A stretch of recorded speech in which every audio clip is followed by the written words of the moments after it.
Mataró va ser l'escenari del 95è Campionat de Catalunya Absolut de Cross individual i per clubs, una matinal atlètica que es va desenvolupar en el tradicional circuit del Camí dels Contrabandistes.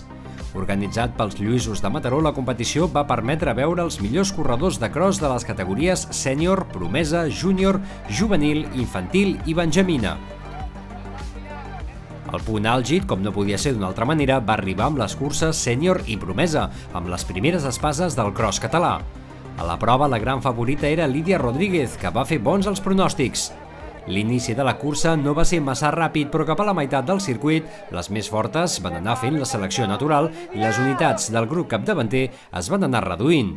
Lídia Rodríguez no va tenir massa problemes per deixar enrere Gemma Barratxina, Fàtima Elauja i Natàlia Rodríguez, entre d'altres, per tenir una plàcida entrada a la línia d'arribada i revalidar així el títol de campiona de Catalunya de cross. Bé, a Eivissa al principi hem anat molt tranquil·les i a falta d'una volta i mitja hem incrementat una miqueta el ritme. Llavors el grup, que era molt compacte, s'ha començat a dispersar i ja a l'última volta només quedàvem 3 en el grup del capdavanter i amb les metes m'he anat distanciant fins a arribar aquí primera. La cursa masculina es presentava més oberta i això va fer que la primera part fos més aviat tàctica, donat que es vigilaven força entre ells. Fins a la darrera volta, diversos corredors arribaven amb opcions a vèncer, però el més fort va ser Adel Meixal, del Palamós, que va acabar creuant la línia de meta amb un crono de 31 minuts 19 segons.